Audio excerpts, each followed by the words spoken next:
ନାଇଁ କଣ ଗୋଟେ ବସିକି ଭାବୁଛ? ଆରେ ଭାବିବି କଣ, କାଲି ସୁଭଦ୍ରା ଯୋଜନାର ଚତୁର୍ଥ ପର୍ଯ୍ୟାୟ ପଇସା ପଡୁଛି। ସତରେ? ହଁ, 20,000 ଟଙ୍କା ଅଲରେଡି ପଡିଗଲାଣି। ଆଉ ବାକି ଅଛି 30,000। ବୁଝୁଛୁ?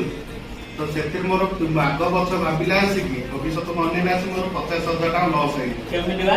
କେମିତି କଣ, ଭଗବାନ ମତେ ଆଜି ପର୍ଯ୍ୟନ୍ତ ଗୋଟେ ମାଇକ୍ ନାଇଟ୍ ଦେଲେନି। ତ ସେ 50,000 ଆସିବ କୋଉଠୁ? କିଏ ଦବ? ସେଇଟା ତ ସତ କଥା।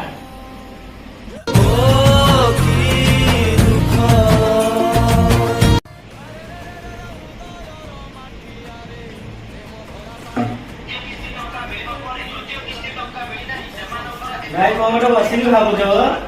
ଆରେ ଭାବିବି କଣ, କାଲି ସୁଭଦ୍ରା ଯୋଜନାର ଚତୁର୍ଥ ପର୍ଯ୍ୟାୟ ପଇସା ପଡୁଛି। ସତରେ? ହଁ, 20,000 ଟଙ୍କା ଅଲରେଡି ପଡିଗଲାଣି। ଆଉ ବାକି ଅଛି 30,000। ବୁଝୁଛୁ? ତ ସେଥିରେ ମୋର ଆଗ ପଛ ଭାବିଲା ଆସିକି ଭବିଷ୍ୟତ ଅନେଇଲା ଆସି ମୋର 50,000 ଟଙ୍କା ଲସ୍ ହେଇଛି। କେମିତି ବା? କେମିତି କଣ, ଭଗବାନ ମତେ ଆଜି ପର୍ଯ୍ୟନ୍ତ ଗୋଟେ ମାଇକ୍ ନାଇଟ୍ ଦେଲେନି। ତ ସେ 50,000 ଆସିବ କୋଉଠୁ? କିଏ ଦବ? ସେଇଟା ତ ସତ କଥା।